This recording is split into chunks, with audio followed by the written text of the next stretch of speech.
దీన్ని ఎఫెసీయులకు రాసినటువంటి పత్రిక 2వ అధ్యాయము మొదటి వచనాన్ని మనం చదువుతున్నాం. ఎఫెసీయులకు రాసినటువంటి పత్రిక 2వ అధ్యాయము మొదటి వచనాన్ని మీ అపరాధముల చేతను పాపముల చేతను మీరు చచ్చిన వారై ఉండగా ఆయన మిమ్మల్ని క్రీస్తుతో కూడా బ్రతికించెను. మీరు వాటిని చేయొచ్చు వాయుమండలమైన అధిపతిని అనగా అవిధేయులైన వారిని అధిపతిని అనుసరించి ఏ ప్రపంచ ధర్మము చొప్పున మునుపు నడుచుకుంటే వారితో కలిసి మనమందరము శరీరము యొక్కయు మనసు యొక్కయు నెరవేర్చుచు మన శరీరాలను అనుసరించి మునుపు ప్రవర్తించుచు కడమ వారి వలె స్వభావముగా దైవకృతతో పాత్రమై ఉంటుంది. అయినను దేవుడు కృపా సంపన్నుడై ఉండి మనము మన అపరాధముల చేత చచ్చిన వారైనప్పుడు మన ఎడల చూపిన తన మహాప్రేమ చేత మనల్ని క్రీస్తుతో కూడా బ్రతికించెను. ఎఫెసీయులకు రాసిన పత్రిక 2వ అధ్యాయము మొదటి వచనము మీ అపరాధముల చేతను పాపముల చేతను మీరు చచ్చిన వారై ఉండగా ఆయన మిమ్మల్ని క్రీస్తుతో కూడా బ్రతికించెను. ఈ 2వ అధ్యాయం యొక్క ప్రారంభం మొదటి అధ్యాయం యొక్క కొనసాగింపు. మొదటి అధ్యాయము యొక్క కొనసాగింపే 2వ అధ్యాయం యొక్క ప్రారంభం. ఈ మొదటి అధ్యాయంలో ఏముందంటే 20వ వచనము 21వ వచనంలో ఏముందంటే యేసుక్రీస్తు ప్రభువారు యేసుక్రీస్తు ప్రభుని దేవుడు ఆయన లేపాడు. మృతులలో నుండి లేపి క్రీస్తును మృతులలో నుండి లేపి కనుక మృతులలో నుండి లేపి ఎంతగా హెచ్చించాడంటే పరలోకమందు ఆయనను తన కుడి పార్శ్వమందు కూర్చొని ఉన్నాడు. యేసుక్రీస్తు ప్రభువారిని దేవుడు మృతులలో నుండి లేపాడు. ఆయన చనిపోయి సమాధి చేయబడి 3వ రోజు ఆయన సమాధిలో నుండి లేచాడు. ఆయనను లేపాడు. లేచిన తర్వాత ఆయన ఇప్పుడు ఎక్కడ ఉన్నారంటే పరలోకంలో దేవుని యొక్క కుడి పార్శ్వమున ఆయన కూర్చుండబెట్టుకొని ఉన్నాడు. అందుకే 2వ అధ్యాయం 7వ వచనంలో క్రీస్తు యేసునందు మనలను కూడా లేపి పరలోకమందు ఆయనతో కూడా కూర్చుండబెట్టెను.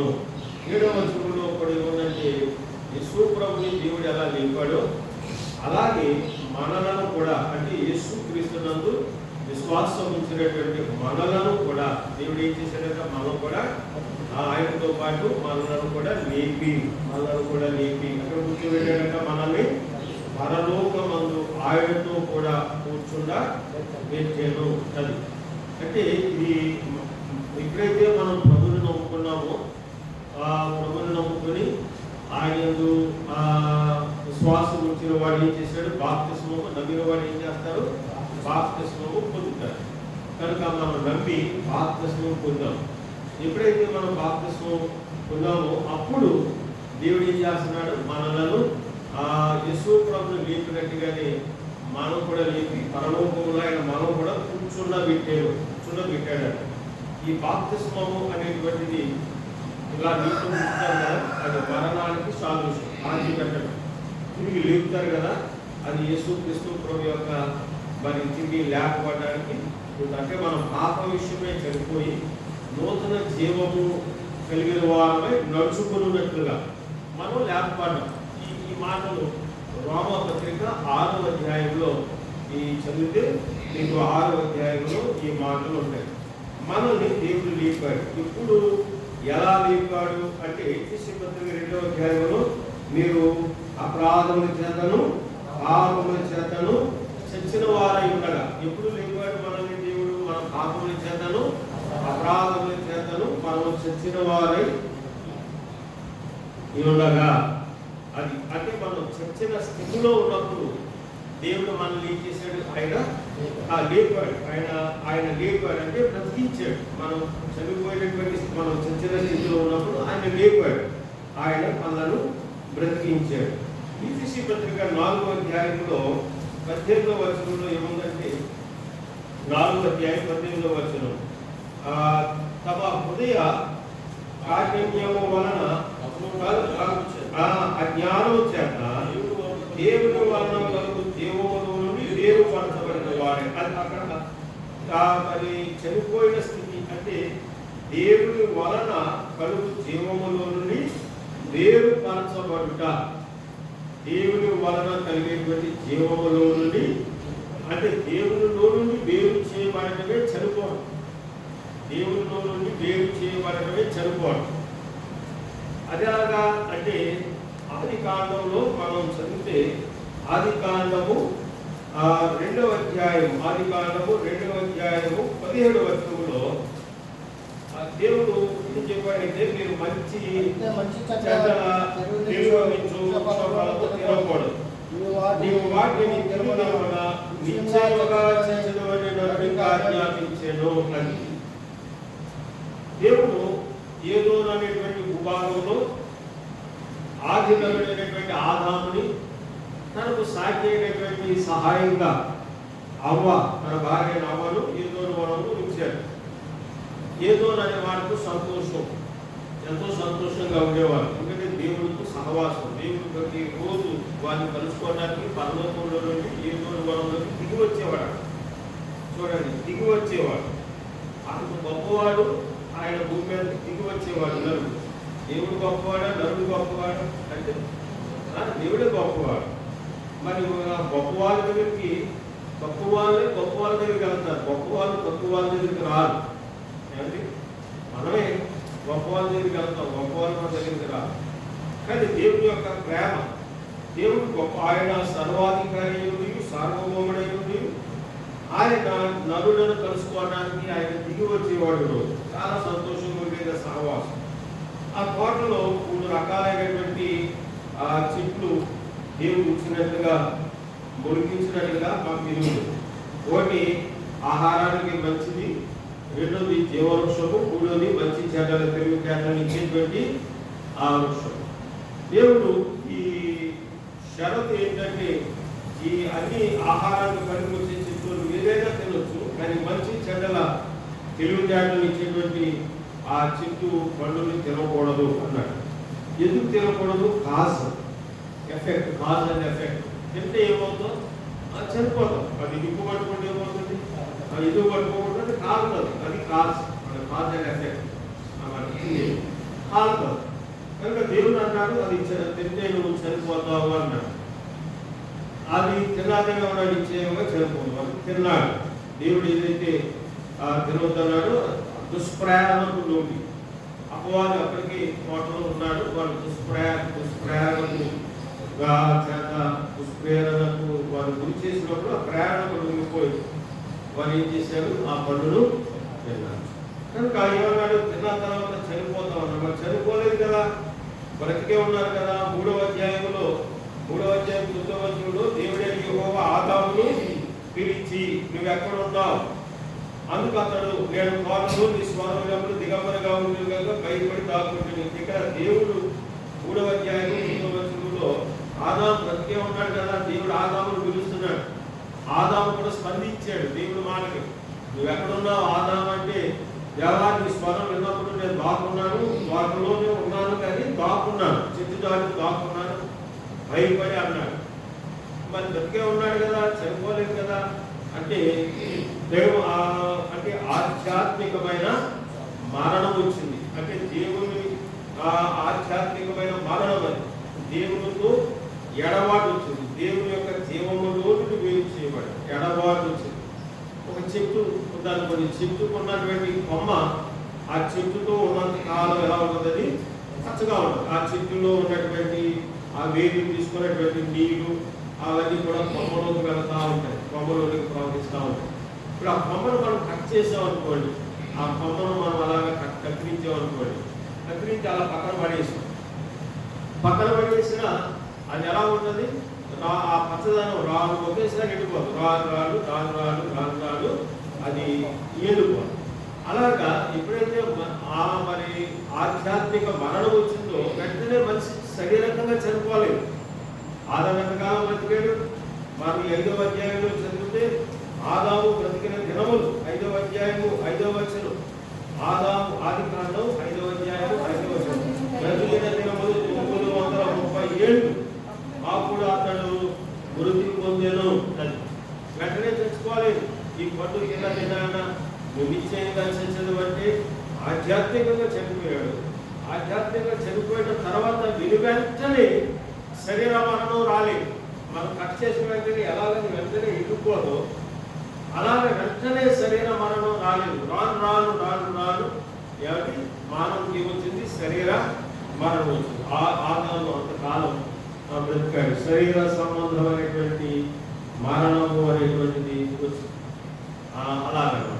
అందుకనే అంటే ఎప్పుడైతే ఆదాములోనికి ఈ పాపం అనేది ప్రవేశించిందో, ఆదాములోనికి పాపం ఎప్పుడైతే వచ్చిందో దేవుడు ఏం చేశాడు? ఆ 8వ వాళ్ళలో ఉన్న వారిని బయటికి వెళ్ళగొట్టాడు, సాగనంపాడు. బయటికి వెళ్ళాలని వెళ్ళగొట్టాడు. అంటే వాళ్ళు దేవుని యొక్క జీవములో నుండి వారు ఏం చేయారు? వేరుపరచబడ్డారు. అందుకని ఆ ప్రభు ఏమంటాడంటే లోకాసు వార్త 9వ అధ్యాయము 60వ వచనాలు చదువుతాను చూడండి. 9వ అధ్యాయము 60వ వచనం. 9వ అధ్యాయం. అందుకాయన మృతులు తమ మృతులను పాతి పెట్టుకొననిమ్ము అన్నాడు. అది అలాగే వచ్చాడు. ఏమిటి? ఒక యేసు ప్రభు అన్నాడు 59వ వచనంలో, నా వెంట రా అన్నాడు. నా వెంట రా అంటే అందులో ఒక్కొక్కరు ఒక్కొక్కలా చెబుతున్నాడు. ఇదేమంటాడంటే నా తండ్రి చనిపోయాడు, మా తండ్రి చనిపోయాడు కనుక ఆయనను ఇంటికి వెళ్ళి పాతి పెట్టి ఆ తర్వాత వచ్చి నేను నిన్ను ఫాలో అవుతాను, నేను వెంబడిస్తాను అని ఈయన చెప్పాడు. అప్పుడు యేసు ప్రభు అందుకని ఏం చెప్పాడు? మృతులు తమ మృతులను పాతి పెట్టుకొననిమ్ము అన్నాడు. అంటే చచ్చిపోయినాడు ఎలా పాతి పెట్టుకుంటాడు? ఏమిటి? ఇల్లు చచ్చిపోయాడు, ఆడు చచ్చిపోయాడు. ఏమిటి? ఈయన సేవపై ఆయన సేవ ఎలా పాతి పెడతారు అంటే మృతులను పాతి పెట్టుకొననిమ్ము అంటే దాని అర్థమైతే మీ నాన్న చనిపోయాడు కదా, అతను శరీర సంబంధమైన వ్యాధులతోనూ వయసు అయిపోయో ఏదో విధంగా చనిపోయాడు. అయితే బ్రతుకున్న వాళ్ళు ఉన్నారు చూసావా, వాళ్ళు బాధ పెడతారు. వాళ్ళు అంటే వాళ్ళు కూడా మృతులు అన్నాడు. మృతులను బాధ పెడతారు. చనిపోయిన వాళ్ళు బాధ పెట్టడానికి ఎవరున్నారు? చనిపోయిన వారే ఉన్నారు. అంటే చనిపోయిన వారు ఎవరు అంటే మీరు పాపముల చేత అపరాధముల చేతను చచ్చిన వారు. అది పాపముల చేతను అపరాధముల చేతను చనిపోయినటువంటి వారు.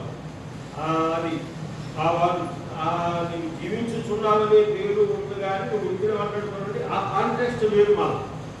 అది సార్దీస్ అనే సంఘంతో దేవుడు ప్రకటన 3వ అధ్యాయంలో చెప్పాడు. ఆ సందర్భం వేరు, దానికి దీనికి అటాచ్ చేయకూడదు.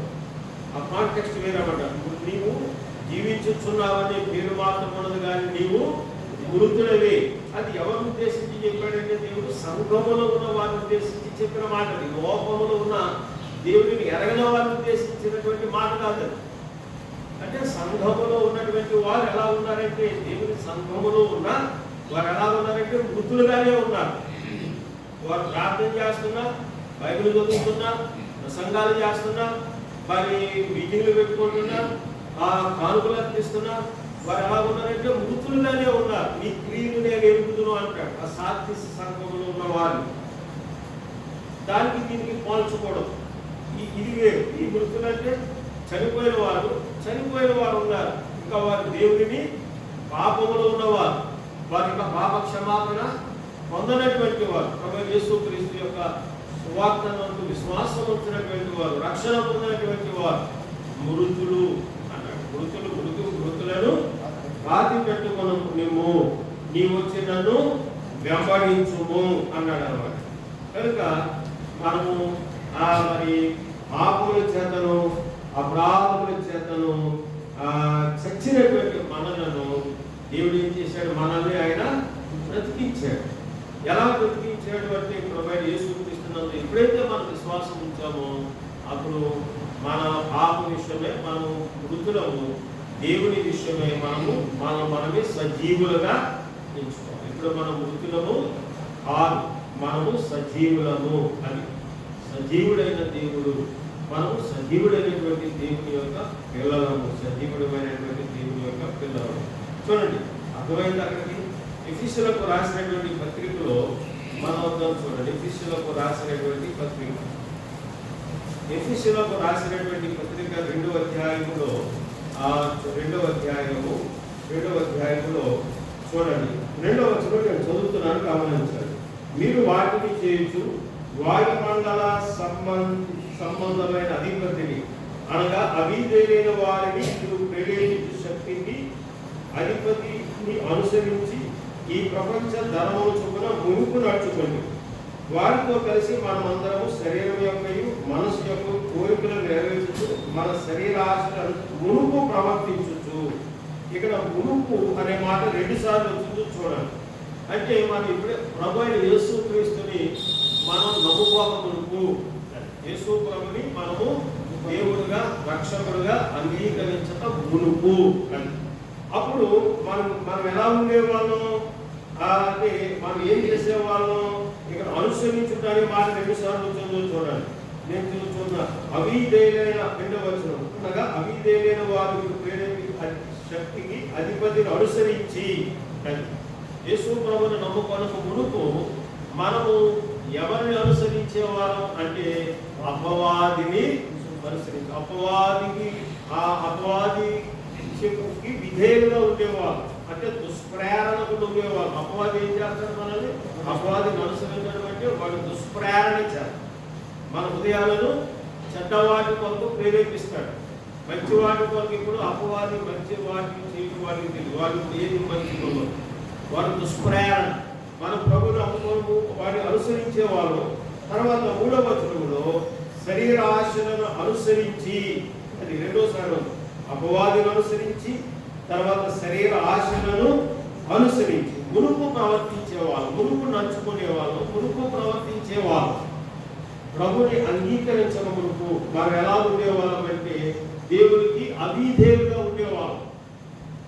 ఇంకా బాగా మనం అర్థమవుతుందంటే దేవునికి లోబడే వాళ్ళం కాదు, దేవుని మాటలకి కన్నా విలువిచ్చే వాళ్ళం కాదు, దేవుని మాటలంతా ఇష్టం ఉండేవి కాదు, అవి ఎంతో కష్టంగా ఉండేవి. ఇప్పుడైతే మనం దేవుడిని నమ్ముకున్నాం కనుక ఒకప్పుడు దేవుడు అంటే దేవుడి మాట ఇష్టపడడం, కానీ ఇప్పుడైతే ప్రభువుని నమ్ముకున్న తర్వాత మనకి దేవుడి మాటలతో ఇష్టంగా ఉన్నాయి. ఒకప్పుడు అయిష్టంగా ఉన్నావు, ఇప్పుడు ఇష్టంగా ఉన్నాయి, ఇప్పుడు ఇష్టంగా ఉన్నవి అప్పుడు అవిష్టంగా. అప్పుడు సినిమాలు చూడటం చాలా ఇష్టం, కానీ ఇప్పుడు మనకు అది ఇష్టం లేదు. సీరియల్స్ చూడటం అంటే ఎంతో ఇష్టం, కానీ ఇప్పుడు అది మనకి ఇష్టం లేదు. అలా అనమాట అండి. అలా అయిష్టంగా ఉండేవాళ్ళు కాదు, ఒకప్పుడు అలా ఉండేవాళ్ళు. కానీ ఇప్పుడు మనం ఎలా ఉన్నామంటే దేవుని మునుపు శరీరాశలను అనుసరించి ప్రవర్తించి ఆ స్థితిలో ఉండగా, అంటే ప్రభువుని మనం అనుసరించని స్థితిలో ఉండగా, అప్పుడు నిజానికి సహజంగా మన మీద ఏం రావాలంటే 3వ వచనంలో కడవవారి వలనే స్వభావం దైవోగ్రతకు పాత్రులు మరి ఉంటుంది. దైవోగ్రత అంటే దేవుని యొక్క ఉగ్రతకు మనం గురి కావలసిన వారమై ఉన్నాం. ఒకప్పుడు యేసు ప్రభుని అంగీకరించక మునుపు మనం ఎక్కడున్నా పాపంలో ఉన్నాం కనుక పాపములో ఉన్న వారి మీద, పాపం మీద దేవుని యొక్క కరుణ ఉండదు, పాపం మీద ఏముంటుంది? దేవుని యొక్క ఉగ్రత ఉండదు. కనుక అప్పుడు మనం పాపములో ఉండగా మన మీద సహజంగానే దేవుని యొక్క ఉగ్రతకు లోనై ఉన్నాం. దేవుని యొక్క ఉగ్రత, దేవుని యొక్క ఉగ్రత ఏంటి? ప్రకటన గ్రంథం 14వ అధ్యాయము 10వ వచనంలో చదువుతాం. ప్రకటన గ్రంథం 14వ అధ్యాయము 10వ వచనం. దేవుని యొక్క ఉగ్రత అక్కడ ఏమి కలపబడకుండా దేవుని ఉగ్రత పాత్రలో పోయబడిన దేవుని పాపమును మధ్యములో వాడు కాదును, పరిశుద్ధ దూతల ఎదుటను గొర్రెల ఎదుటను అగ్ని గంధకముల చేత అది దేవుని యొక్క ఉగ్రత మన దేవుని గురి చేసేదంటే అగ్ని గంధకములకు, ఆ అగ్ని గంధకములు మండేటువంటి అగ్ని గంధకములను మనము గురి కావలసినటువంటి వారు. అంతే కదా, దేవుని యొక్క ఉగ్రత అంటే కదా ఏమంటే అగ్ని గంధకం అంటే నరకం. నరకం ఎలా ఉంటుంది? గంధకం సల్ఫర్, ఎందుకంటే గంధకం అగ్ని గంధకం మండుతా ఉంటుంది, అది నిరంతరం. అలాంటి నరకములు అగ్నిగుండములు పడవేయబడవలసిన వారు మనం యాక్చువల్గా చెప్పుకోవాలంటే, సహజంగా చెప్పుకోవాలంటే. కానీ ఆ స్థితిలో ఉండగా కూడా దేవుడు మన ఎడల తన కరుణను చూపించాడంట, తన వాత్సల్యతను చూపించాడు. అయినను దేవుడు కరుణా సంపన్నుడై ఉండి మనము మన అపరాధుల చేత చచ్చిన వారు అయినప్పుడు సైతము మన ఎడల తను చూపిన మహాప్రేమ చేత మనలను క్రీస్తుతో కూడా బ్రతికించెను అని. పాపము, ఒకప్పుడు మనం పాపములు ఉండేవారు, ఆ పాపం మీద దేవుని యొక్క ఉగ్రత ఉండేది. మనలో ఉన్న మన యొక్క స్వభావమే పాపం స్వభావం. మన పాపం ఎలా కనబడేది? అసలు ఎలా తెలుస్తుంది? మన యొక్క పాపం ఎలా తెలుస్తుంది? చూడండి, రోమిలకు రాసినటువంటి పత్రికలో 7వ అధ్యాయము 5వ వచనంలో రోమా పత్రిక వారు శరీర సంబంధులు అయినప్పుడు మరణార్థమైన పాపం పరిత్యులకై ధర్మశాస్త్రం వలన మన అవయవములలో కార్య సాధనములై ఉన్నవి. అది ఏముంది? మనం దేవుని ఎరగకముందు మనం శరీర సంబంధులుగా ఉన్నప్పుడు, శరీర సంబంధులుగా లోక సంబంధులుగా ఉన్నప్పుడు మనం ఎలాంటి ఫలము ఫలించే వాళ్ళము అంటే మరణార్థమైన ఫలము. అది శిక్షకు గురయ్యేటువంటి ఆ యొక్క మన యొక్క పాపపు యొక్క స్వభావము ఎందులో కనబడేదంటే మన అవయవాలలో కనబడేది. చూడండి, హేబేలుకి కయ్యూనికి కోపం వచ్చింది. కయ్యూను హృదయంలో ఉన్న పాపం మరి ఎలా కనబడింది అంటే, తన అవయవాలు ఎలా కనబడింది అంటే తన చేతులతో ఏం పట్టుకున్నాడు? కత్తిని పట్టుకున్నాడు. వారి యొక్క అవయవాలలో కనబడుతుంది అతను పాపం. నేను పాపం వచ్చిన దానికి ఏం చేస్తామంటే తెలుస్తా ఉంటాను, చేతుల్లో కనబడుతుంది. అది అర్థమైంది కదండి, చేతుల్లో కనబడుతుంది. కత్తి పట్టుకున్నాడు, పాపం అది అనమాట. అవయవాలు కనబడుతుంది. కొంతమంది ఏం చేస్తారు, వారి యొక్క దురాలవాట్లు సిగరెట్లు చేతితో పట్టుకొని కాలుస్తూ ఉంటారు, పేదలు ఆడుతూ ఉంటారు. అవయవాలను కనబడుతూ ఉంది కనుక మన యొక్క అవయవాలు కనబడేది. అలాంటి సమయంలో మనం దైవోగ్రహకు కావలసిన వారు అయితే దేవుడు మనల్ని ఏం చేశాడు? ఆయన ఉగ్రత మన మీద కుమ్మరించకుండా ఆయన ప్రేమ చేత ఆయన మనలను కరుణించి ఆయన ఏం చేశాడంటే ఆయన మనలను క్రీస్తుతో పాటు బ్రతికించి మనలను బ్రతికించి క్రీస్తుతో పాటు మనలను బ్రతికించి. ఇప్పుడు చూడండి, ఆయన లాజరు చనిపోయాడు. మన యోహాను సువార్తలో చదువుతాం కదా, 11వ అధ్యాయంలో చనిపోయి 4 రోజులైంది, సమాధి చేశాడు. 4 రోజులైంది. ఆ లాజరును బ్రతికించడానికి యేసు ప్రభు వారు మరి చనిపోయాడా? కానీ చనిపోలేదు. లాజరుని చచ్చిపోయి 4 రోజులైంది, సమాధిలో పెట్టి ఈ లాజరుని నేను బ్రతికించాలంటే నేను చనిపోవాలి అని యేసు ప్రభు సమాధిలో ఉన్న లాజరుని బ్రతికించడానికి చనిపోలేదు. మరి ఎలా బ్రతికించాడు లాజరుని? నోటి మాట. లాజరు సమాధి ముందు నిలబడి లాజరు బయటికి రా అంటే ఆ మాట చేత లాజరుని బ్రతికించాడు. పాపములో ఉన్న మనలను బ్రతికించడానికి నోటి మాటతో ఆయన మనలను బ్రతికించాడు. అది విశేషం. అందులో నోటి మాటతో ఆయన మనలను బ్రతికించలేదు.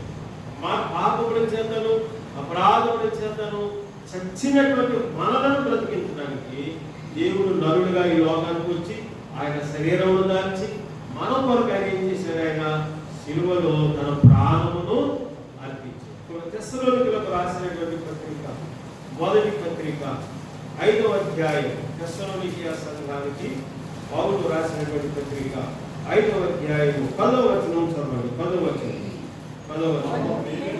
మనము మేలుకొని ఉన్నను, మనము నిద్రపోచున్నను, తనతో కూడా జీవించు నిమిత్తము ఆయన మన కొరకు మృతి పొందెను.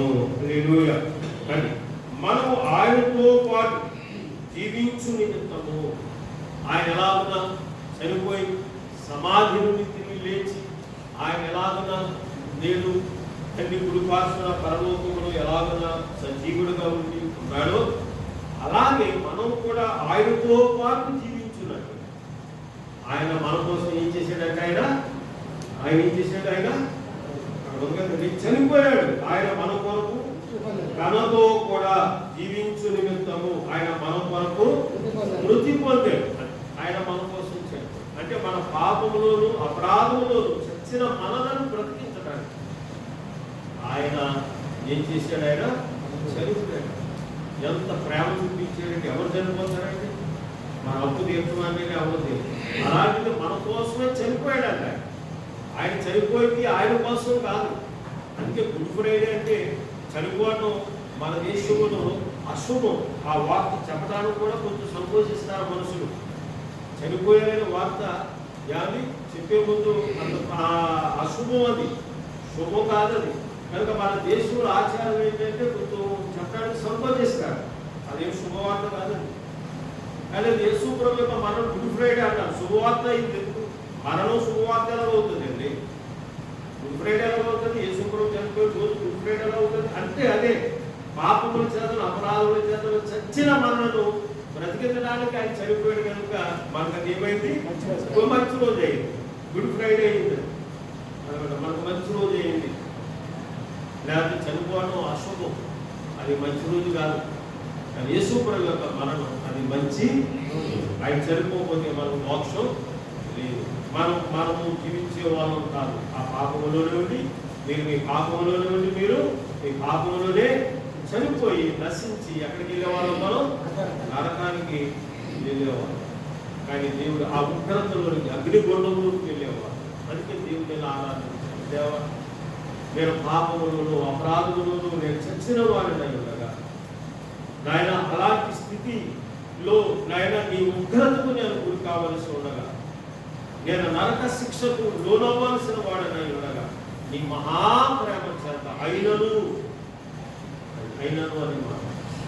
నీ మహాప్రేమ చేత నన్ను కరుణించి నన్ను ప్రేమించి నన్ను రక్షించినటువంటి దేవా నీకు ఎన్నో స్తోత్రాలు ప్రభువా అని అలాగా ఆరాధించండి. అది చక్కగా మనం నిన్న వాక్య సందేశాన్ని బట్టి దేవుణ్ణి ఆరాధించేటువంటి విధానం చక్కగా హృదయపూర్వకంగా అలా ఆరాధించడం అనేది మనకెంతో ఆశీర్వాదం. అంతేకాదు దేవుని యొక్క ప్రేమ అది ఎంత గొప్ప ప్రేమ. కనుక దేవుడు మనలను ఆయన మహాకృప చేత మనలను ఆయన రక్షించారు. ఎంత గొప్ప భాగ్యం కనుక అందుకే ఎంతో గొప్ప భాగ్యం, ఎంతో గొప్ప. కనుక మీరు ఇక్కడ ఒక మాట ఉందంటే ఎఫెసీ పత్రికలోనే మరి ఎఫెసీ పత్రికలో చూద్దాం. 2వ అధ్యాయంలోకి వస్తే 2వ వచనంలో మీరు వాటిని చేయొచ్చు అన్నాడు. మీరు అన్నాడు. 3వ వచనంలో వారితో కలిసి మనమందరము అన్నాడు.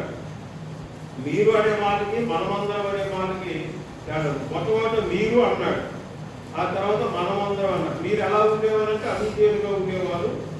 మీరే కాదు మనమందరం కూడా అవిధేయులే, మనమందరం కూడా శరీర ఆశను అనుసరించి ప్రవర్తించేవారు అంటున్నాడు.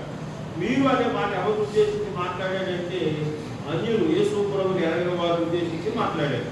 మనమందరం అనే మాట ఎవరు యూదులు ఉద్దేశించి మాట్లాడారు. అంటే మనం అందరం అంటే ఈ మాటలో భాగం ఏంటంటే ఏ భేదం లేదు. మనుషులందరూ మీరైనా మేమైనా మనమందరం పాపులే. ఏ భేదం లేదు, అందరూ పాపులే. మీరే కాదు మేము కూడా అదనమాట, అందరూ పాపులే. కనుక పాపుల మీద దేవుని యొక్క పాపం మీద దేవుని ఉగ్రతం అయినను దేవుడు కరుణ సంపన్నుడు, ఆయన మనలను రక్షించారు. కనుక రక్షణ చాలా గొప్పది. మనం పొందిన రక్షణ చాలా విలువైనది. అది యేసు ప్రభు దేవుడు తన ప్రాణమును కనుక ప్రాణం నర్పించింది. మనం బ్రతికించడానికి ప్రాణం నర్పించి ఆయన తిరిగి సమాజంలో